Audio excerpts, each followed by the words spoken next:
but I'd like to get as many people as possible signed in before I get going.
All right, looks like we aren't adding anybody new. We got a couple people hopping on and off.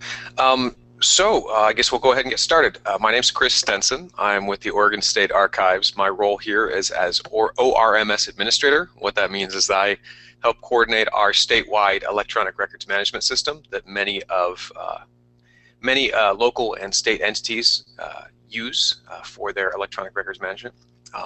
That's not what we're going to be talking about today, although it probably will be mentioned at least once or twice in relation to some of the topics we are going to be covering. Just a couple of sort of ground rules. So I see most people have already muted themselves. That's great. I appreciate that. Helps to avoid sort of background noise. If you have questions and you do have a phone line or a microphone, by all means chime in. Otherwise, you can use the chat box to type in questions. I'll try to keep an eye on that. Looks like we've got some people that sometimes have trouble with the audio depending on internet settings. So if audio does drop out, sometimes the phone line is more reliable. So you have a little option in the corner of your screen by the GoToMeeting taskbar where you can select phone audio instead of computer audio, which may be more reliable. I'm going to type that in for somebody here who says they can't hear.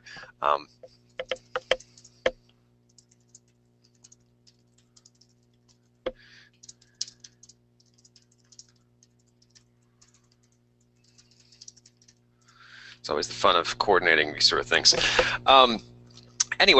So with that in mind, don't be shy about asking questions as we go along. Otherwise, I'll give some time at the end for people to ask questions that may arise. Yes, to answer the question before anybody asks it, yes, I will provide the slides afterwards, so you don't have to ask me that. That's always the #1 question you get, It's kind of like museum staff, the #1 question they always get is, where's the bathroom? It's that sort of thing. So today, this is a course that we have offered periodically. I think I haven't done this one since sometime earlier in the fall last year. So it's I guess probably time for a new batch of people. So this is building off of our Records Management 101 sessions to some extent. So I think probably a number of you have probably attended those. If you haven't, don't worry about it. This can stand alone. I would recommend signing up for that one the next time it's offered. We do these about once a month. That one's usually available every single month. This one we often will have every other month or so because we sort of alternate it with another session. But it could be, it is beneficial to have that basics one as well. But don't worry if you haven't seen that one yet. If you have seen that one, you will notice there might be a couple overlapping slides. Okay, so today we are going to be talking about records management for modern communications. And what do we mean by modern communications? Well, modern is a moving target. What is considered modern today will not be considered modern in 4 or 5 years. So this is all sort of relative. I use this slide to sort of illustrate. These were all considered modern communication technologies at one point or another, and have long since fell by the wayside. And we just want to keep in mind we're developing sort of a framework of thinking about new ways we communicate, whatever they may be. So I'm going to talk about some technologies, but this is not an exclusive array of what may exist now even, or may exist in a year or two. So specifically, what we're focusing on today and sort of what we're dealing with most these days are technologies such as email, instant messaging services such as Slack or Spark, Skype for Business, another one that a lot of entities are sort of dabbling in, text messaging via mobile devices, whatever that may look like, mobile applications that have messaging services, so things like WhatsApp and Snapchat, Facebook Messenger, iMessage, all these sort of proprietary built-in messaging systems that are not centrally controlled, but rather tend to live in their own little ecosystems, but people are nonetheless using them to communicate. And social media, which social media in itself is sort of a hybrid platform. It's not necessarily a pure communications technology the way we think of it. It's a mixture of different things, but it does have a heavy dose of communication, and many public entities are using it. So it's something that we do need to discuss. So first of all, and this is taken right from our Records Management 101 session, what is considered a public record in Oregon? So it's important to define that because we'll be talking a lot about record communications, and it's important to know what comprises that in the first place. So these are a couple citations taken straight from the statutes here in Oregon, so from the Public Records Law. So first of all, a public record is, it's a three-part test, so it is prepared, owned, used, or retained by a public entity. It relates to an activity, transaction, or function of that entity, and it is necessary to satisfy a variety of needs of that entity. So fiscal, legal, administrative, or historical are the different categories we throw those into. But basically, this is something you have, it relates to the work you do, and it has been determined to be of value, and that's where your records retention schedules come in. So we're not going to talk about schedules today, but that's the real underpinning. So the fact that what we're talking about are communications, the definition of a record doesn't change. So it's the same thing, the same rubric will be applied.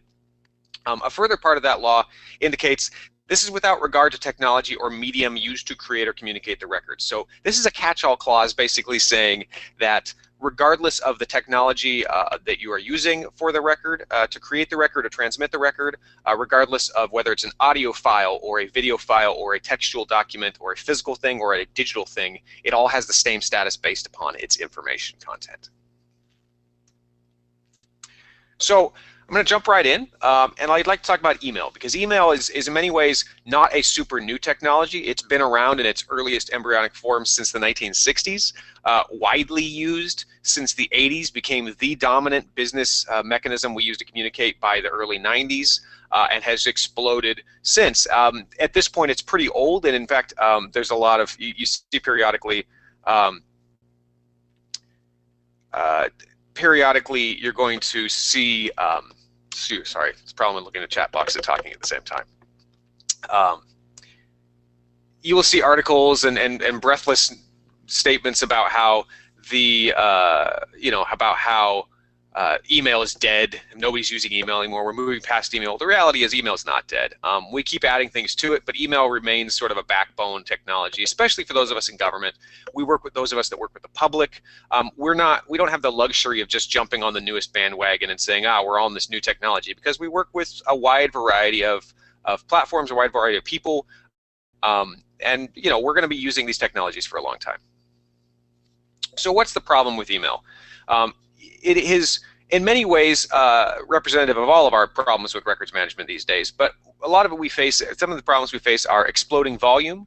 So we create tons of email. It's not a one-to-one. When we started transferring what we used to do in paper letters to emails instead, it wasn't just a one-to-one transfer. We started creating way more emails because it's a lot easier. We started using it in place of phone calls, so we are now creating more textual content than we did before. And this has grown exponentially over the years.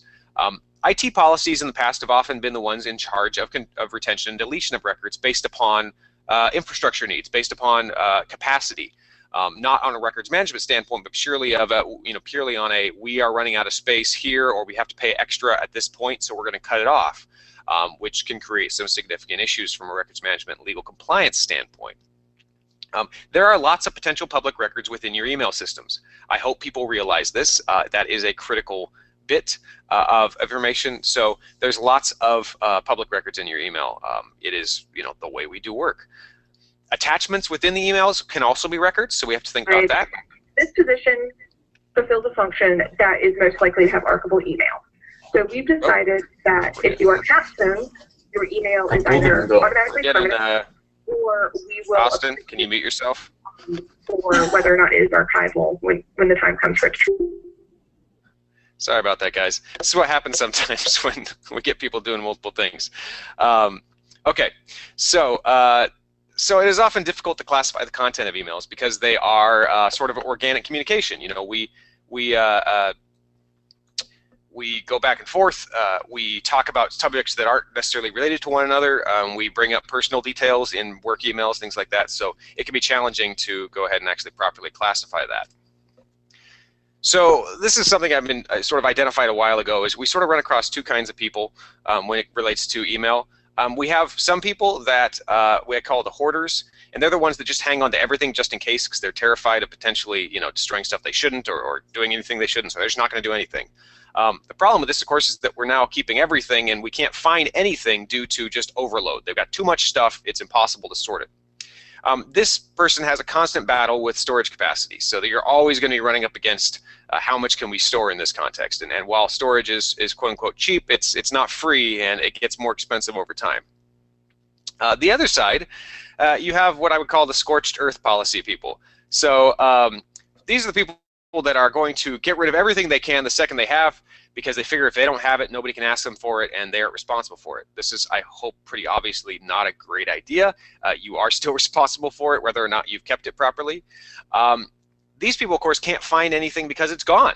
And this is a major violation of public records law. So if you have to be one of these two people, I'd rather you be the first. Neither is ideal, but we definitely don't want to be the second. So we've had evolving thought, and we being in the grand sense of government folks, folks in the records management profession, how we think about email and how we're going to manage it. For many years, we would simply say, well, we just got to sort it by content. You got to look at your schedule and sort it by what it is. The problem with that is that email, again, is so voluminous, and we have so many other things to do, is that it doesn't happen. We try to get it to people to do it, and some people do a better job than others, but the reality is we can't stay on top of it this way. There is no magical technology yet, unfortunately, that will allow us to, just have a computer do this for us. It's emerging. We're starting to see technologies like this exist, but they're either very expensive or they don't work that well yet. So we're still, I would estimate, still a good 10 years away from having a proper email auto-categorization in a range where we could actually afford it in government. So we're a ways away yet. It's getting there, but that is the future for sure. Because of the volume problems and everything else, but we're not there yet. So we are going to have a situation where we do, in fact, need to still do some sorting.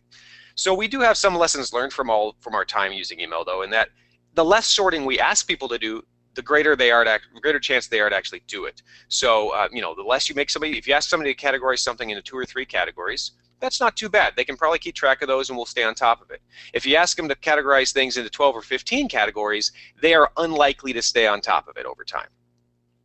Also, email content can be predicted. When we are working in our professional capacity, we are filling certain functions as defined by our roles. And our communication content will reflect those functions. So you can, to a large extent, predict what emails a certain position will generate and receive without ever looking at the emails. So taking those pieces of information, what can we do to create something that will be functional for people? Well, first of all, we are not the first to think of this. So the federal government launched they called their Capstone Initiative in 2013. This was a widespread initiative among federal agencies to get agencies to do better email records management. By their rubric, it was a simple formula where basically they were going to say top-level personnel, and that what top-level meant was a little fuzzy. Top-level personnel were going to be permanent. All email accounts for, say, directors or deputy directors up would be permanent. And everything else within an agency would be shorter. So you'd say for the Department of Agriculture, just pulling out a hat. That's not a real case. But Department of Agriculture, all the senior directors are going to be permanent, and everybody else has a 7-year retention on their email. That's in a nutshell what their approach was going to be. This approach has been looked at pretty hard for a number of years now. It's amazing. I remember when it first came out, and it doesn't seem like that was 5 years ago, but it was. So it's been getting traction at state and local levels as well, because again, we don't have a compelling alternative at this point. However, there are some problems with it, from our opinion, from our position here at the state. It's a little bit too all or nothing. We're not comfortable saying, well, everybody other than this person is 5 years or 7 years, because there's a lot of range of what people do, and it's not really accurately reflecting the retention requirements of their records. So we have begun to talk about what we call a modified capstone approach. We don't have a cool name for it yet. Modified capstone is what we still call it. We'll have to come up with something better at some point. But basically, in a nutshell, what we do here is say routine business correspondence. We're going to base that on your position. So you are an administrative assistant. You are a deputy director. You are the head of finance. You are a HR manager. All of these individuals have different roles, and their positions are what's going to dictate their regular retention. For people that have some oddball things that are hard to categorize, things like project files, case files, contracts, the sort of things that don't have easy, predictable retention. So a contract is X number of years after the contract is executed or terminated, but that contract itself could be a 3-year contract, could be a 10, could be a 20-year contract, and it's going to be difficult to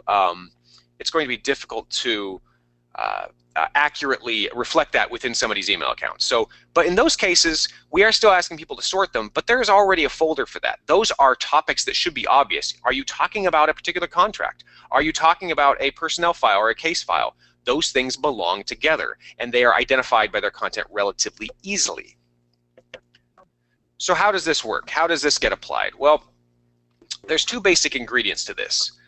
First of all, you take your job description, or their official job description plus the list of all the things the person actually does, and then you compare that to your retention schedule, your official approved retention schedule. You're going to compare the job duties listed on that job description with the schedule items that are produced by those. So the type of reports you generate, the type of work you do will be reflected in the schedule. You look at those and you find the longest likely retention. So you say, okay, of these things we've identified half a dozen different schedule items that could be from this person's position, that come out of this person's position. The longest retention on those is 15 years. And so that person is now a 15-year email account.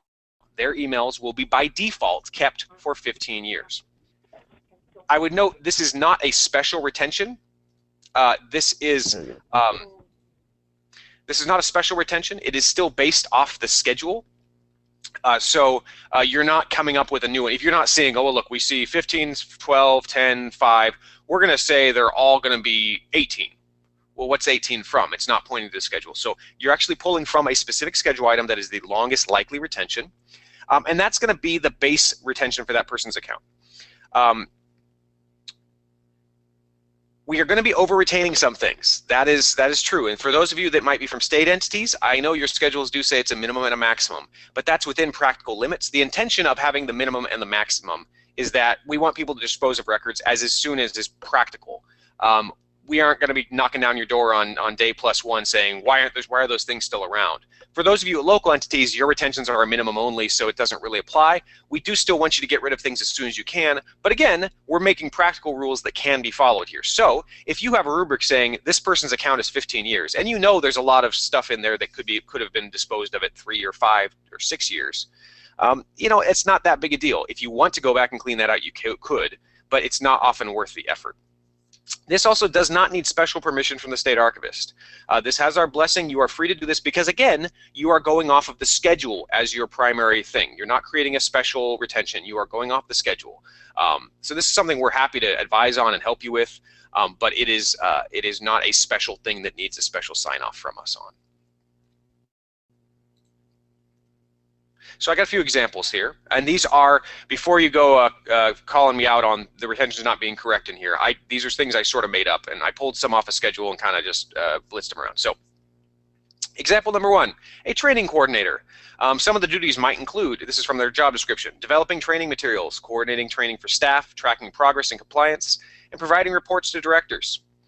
Looking at the schedule, you might see things like training program records, employee training records, calendar and scheduling records, and retention from, the retention reflected in those could be anywhere from 2 to 5 years. I put a little asterisk there indicating that in some cases things would belong elsewhere. So those employee training records may in fact belong in an employee file, which is a separate thing. So this is one of those people that may have to file those separately. But for the general rest of their stuff, anywhere from 2 to 5 years. So therefore, their email account is going to get a 5-year retention. Another person here, office receptionist. Okay, so duties: overseeing sign-in of guests, managing schedules, answering phones, facility meetings, etc. Schedule items. We have schedule items for scheduling records, communication logs, meeting records, etc. Fairly short-term stuff. Retention on those anywhere from 1 to 4 years, and so again, we are going to make this a 4-year email account. So again, we're going with the longest one we've identified as being part of their duties. Here's a challenging one. So this one reflects the work that we do here, for example. Coordinating revision of retention schedules, advice and assistance to agencies, support and training for ORMS clients, and records management training to agencies, such as what I'm doing right now. Our schedule items are vital products, project records, disposition records, a variety of other things. Retention for anywhere from 1 month after close to 75 years. Now that one right there is a challenging case. So this is a perfect example of a position that is not going to be easily classified this way. And in fact, those of us doing this do have some additional sorting duties. We aren't going to make all of our emails 75 years. That would be crazy. And so basically what we would do in this scenario is we would look at our general administrative stuff and what your likely retention is there and say, okay, your base retention is going to be 4 or 5 years. But then we are going to identify things in which we still have a burden to pull out. So in my case, all of my client files, the client agencies I work with, they have their own files. So I file corresponds with them in their corresponding folders. So folks that work with different types of things like that, different types of projects, will still have some additional sorting duty. But what's important to note is that we're only asking, they're only asking those individuals to identify those things that are not the basic. You're pulling out the exceptions, so I still don't have to move most of my emails. They can stay in their core box and have their default retention. I only have to pull out those that fall in these other special categories. So I'm not having to touch everything, just the ones that meet these categories. So I've sort of said this already. I probably need to reorder these slides a little bit. So basically, certain things are not going to be well suited for this. So general administrative correspondence is still going to have a base retention, but we're going to have to identify those special cases and instruct those individuals of using those to sort them appropriately. So a few more tips for email management. First of all, know what you do not need to keep. Things like FYIs, CCs, and informational notices. So the sort of redundant stuff we get a lot of that we're not the primary recipient and we're not necessarily being asked to do anything on. Ads, listserv messages, event announcements, spam, of course, as well. All of these things can be disposed of as soon as you are done with them. Personal correspondence, and then articles and reference materials, stuff that is not generated by your agency, stuff that is not pertaining directly to your work, all of which should be destroyed or pulled out of your email account and stored elsewhere should you desire to keep it for another reason. We don't encourage hoarding of random data, but for instance, if you're doing reference materials, articles you've downloaded that are pertinent to your field, things like that, those are not records for you to keep. Those are purely reference materials that you may keep for as long as you need them, but there's no schedule for those. So again, they shouldn't be kept in email, and they can be purged as soon as you don't need them anymore. You also need to know who is responsible for retaining emails. First of all, internal emails, it's going to be the sender. So if I'm sending something to one of my colleagues down the hall or in another building, the sender is generally the active party, and they are the person most responsible for retaining emails. Email from an outside source, however, the recipient, the person that's getting it, now you're the record keeper because this came from somewhere else, so we are the first person within our entity to capture it. So we are going to be the responsible party. There are some gray areas, of course, and sometimes when you have a lot of back and forth with people, you may not be sure, and in those cases, always err on the side of caution. But this as a general rule of thumb, the sender for internal emails and the recipient when they come in from outside. More things for email. First of all, purge your deleted items regularly. So I think most of us are aware that when we delete things from our email boxes, they're really moving to another folder in our Outlook or in our Gmail or whatever we're using. You want to make sure there's either a auto purge policy in place at your agency where those deleted folders are emptied on a regular periodic basis, or you're going in and clearing yours out regularly. I recommend no more than 30 days, honestly. They shouldn't be in there any longer than it would take for, say, oops, didn't mean to delete that, let me move that back. It gives you an extra chance, but you shouldn't sit around there forever because otherwise you're not actually getting rid of anything and it will still be subject to potential public records requests and other things like that. Make useful specific subject lines. So you don't want to be yet another person sending out emails that just say meeting in the title. Or I can't tell you how many I get that just say ORMS in the title. This is not super helpful for me or others that might have to search for things later because that I then have to look at the message to figure out which context this is about, what meeting this is referring to. So whenever possible, try to include details about either the question you're asking or the thing you were referring to in the subject line. We have that great little subject line we can use, and I really do ask everybody to do that as much as possible. So, you know, make a specific reference to the meeting in question, so the date the meeting was held or the topic the meeting was about, so that people know at a first glance what that is. It's going to help you, it's going to help others. Also, you only need to keep the last message in an email string. You are not required to keep all the back and forth, which are redundant information because they are represented in the later versions of the emails. If you are using Outlook, you can use the Outlook cleanup tool, which very reliably deduplicates your email. It's a great tool to use. It is archivist approved, so to speak. It will not purge anything that is not a true duplicate. It will, however, go back and say anything that can be condensed out, all those previous back and forths, it will purge. If at some point edits were made to the content of the emails, it will keep everything up to that point and then the last version afterwards as well. So it will not, same thing if there was an attachment somewhere along the way, it'll keep the version, it'll keep the email that has the attachment as well as the last in the string as well. So you never lose content this way. And I recommend doing this for both your inbox and sent file because again, your sent file is important as well, very important for your work. So use that tool. If you're using Conversation View, either in Outlook or in one of the web-based email clients, this is done automatically usually, so you don't have to worry about it. But if you're like a lot of folks still using a more traditional email setup, this is a tool that is very handy to use. I used to do this by hand, and it's much more reliable doing it this way. Any questions about email?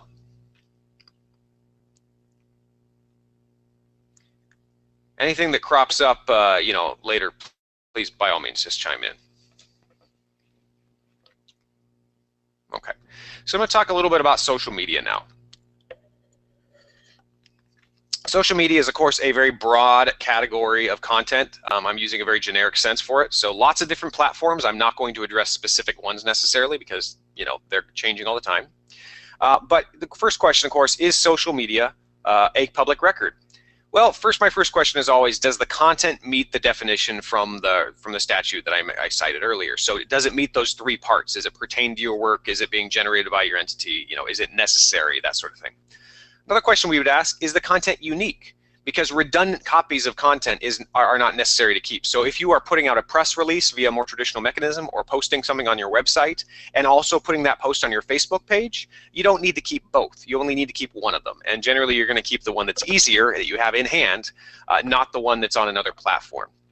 So again, retention is going to be based on the content and function of the records. So if you're using this for press releases, there's a category for that.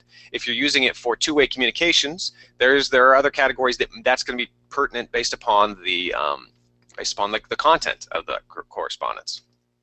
So how do we manage social media? Well, first of all, you need to have written policies and procedures addressing use, access, retention, and ownership of all the content you put on social media.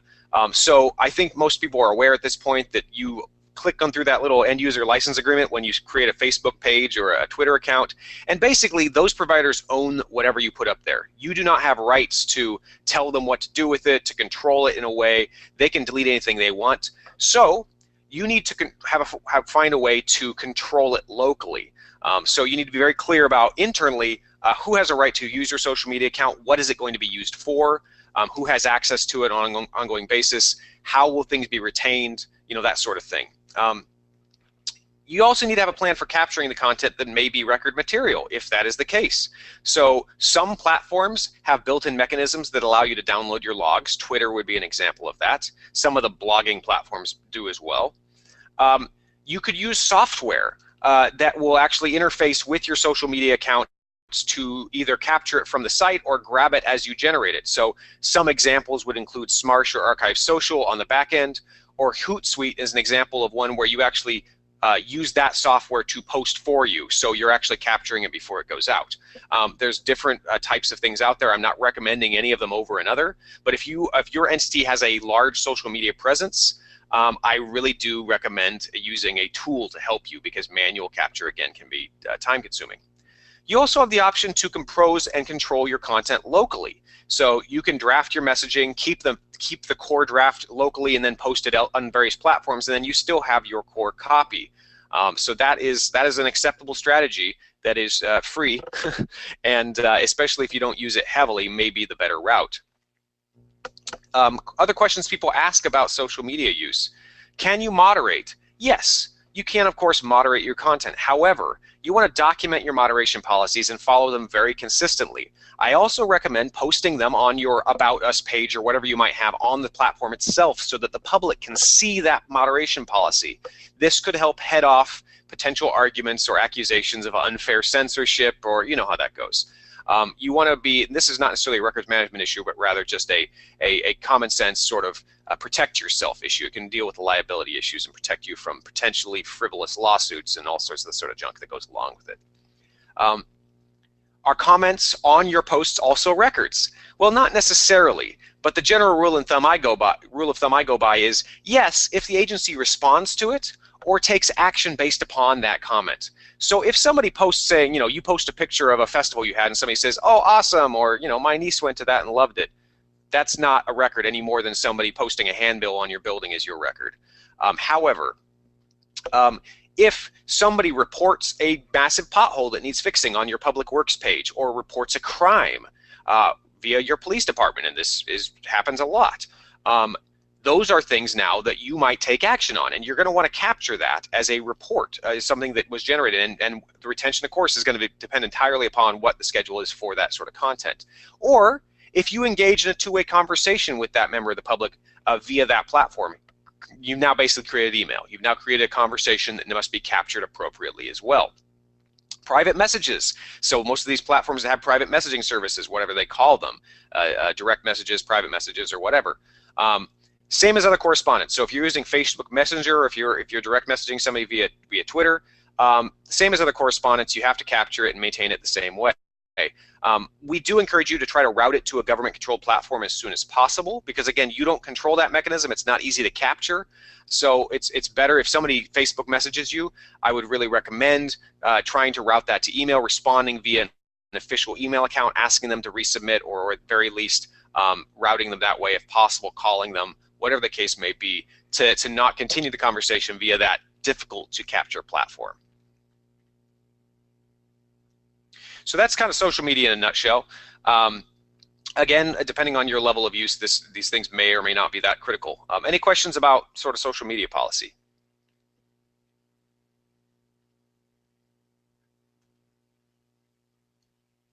Okay. Well, that kind of segues us into the next little bit here. We're going to talk about mobile devices. And mobile devices, of course, are tied into all these technologies because, of course, you can access your email or your social media via your mobile device. Specifically, in this case, we want to talk about the things people do with mobile devices. So mobile devices are dynamic communications platforms. Of course they are. We use them for everything. In the past, go back 10 years or 15 years ago, and a lot of folks would have had what you call a company-issued phone. You'd get your BlackBerry from your office, and it would control the platform to some extent. We also didn't have all of these other apps to worry about at that point. However, over time, financial decision-making and employee considerations drove a lot of entities to go with sort of a bring-your-own-device policy. So, AKA, I've got my fancy iPhone. I don't want to use your clunky old government phone. I want to use my own phone. So, and a lot of agencies and public and private entities alike said, oh, we could save some money this way. Maybe we'll give our people a kickback, or maybe we won't. But either way, we're going to have to buy phones. We're going to have to do all that. The problem with that is that there's a lot of records issues because these now represent an uncontrolled environment for potential public records if you're using this for work. I'm using my personal phone for work. My company, my agency can't control that directly. Personal and public work gets intermingled, so people are using their own text messages to correspond with folks at the office, part of it about work, part of it about their kids, that sort of thing. And it can be very difficult to capture after the fact because a lot of these messages or a lot of the communications are short-term and short-lived. So they're on my phone until I delete them. They're on AT&T's servers for a hot minute before they purge them. So they don't keep them, nor do they have to respond to requests for them from a public entity. So we have to plan ahead about how we're going to use these things rather than being after the fact, because after the fact, you're pretty much already lost. So text messaging apps are the biggest concern we have. I will note that email we're less concerned about, because email, if you're using your government email account, the main core copy is stored on the server on the other end. That's somewhere else. You're accessing a copy, and therefore we're not concerned about that from a record keeping standpoint. Ditto social media, it's residing somewhere else. However, text messaging and messaging apps are peer-to-peer. You are connecting directly from your device via a network to another device, and you are in fact retaining copies locally, maybe in the only copy. So who holds them? Not you. So you're not in control of them, though. A third-party service has them, and they hang on to them for a very short period of time. So if you send text messages, they may purge them immediately. They may purge them after a couple weeks, but they aren't there long. So we look at policies being critical here. So we recommend a policy against using these for what I would call big conversations or record conversations. So you really shouldn't be discussing the details of a new applicant via your text messaging with another employee. You shouldn't be discussing strategic vision for the entity, for your agency, or plans for an upcoming event that you're putting on via your text messaging, because these are now official records that you have to capture. We recommend a basic policy saying something to these, I give an example here, something to this extent. Substantive business-related discussions are not to take place via SMSs, stands for short messaging service system? Service. Yeah, doesn't matter. Or other mobile messaging apps, so text messaging or mobile messaging, in other words. And so that's a sort of blanket policy to start with. We do acknowledge that there are some situations where you do need to use this. So maybe you have folks out in the field and they use these as a primary communication mechanism, whether they're government-issued phones or whether they're their own private phones. So when it is unavoidable, what do you do? Well, first of all, if it's not real common, you can manually forward messages to your email. I do that occasionally. If I get a conversation via text message that I feel crosses that line, I will manually forward them on to my work email account. I try to avoid it, but occasionally it happens. You can also set up an auto CC on your messaging to do the same thing. So you could set up an auto CC in many phones to just automatically, every text you send will send a copy to your work account.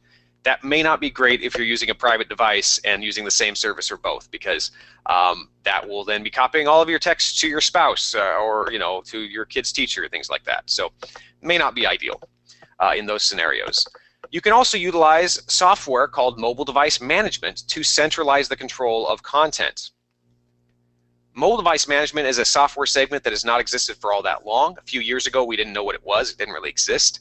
But it has emerged, again, based upon a lot of concerns about control of content. And this is a lot of it driven from the security side, but it also benefits those of us in the records management side. So mobile device management is, in short, coordinated management of various devices used for work. So it could be laptops, it could be tablets, could be phones, anything you can carry with you, essentially. Some of the capabilities it can provide controlled messaging applications. So AKA, you have certain messaging applications you use for work, and they are able to control those, capture content automatically or whatever, so you keep your private separate. It can partition your phone to a public side and a private side that may in fact have different phone numbers on them, or at the least they will be separately identified, so one half they can control on the back end and one half is still yours. You can do a copy home function. They can back up content in local servers. They can do a remote wipe if you lose your phone. So, you know, they can wipe data on there so you don't get sensitive information out there to the public potentially. You can maintain separate phone numbers on it. Like I mentioned, some might be virtual phone numbers, so you have two different numbers on the same phone via internet services. There's a lot of different possibilities with this, and it's worth looking at if you have a situation where you have a number of individuals in your agency that utilize phones for work. I really do encourage investigating this. There are a lot of different providers. I don't have one I recommend at this point, but it's worth sniffing around and seeing what might work for you in terms of not only for your issued phones, but potentially for people using private devices.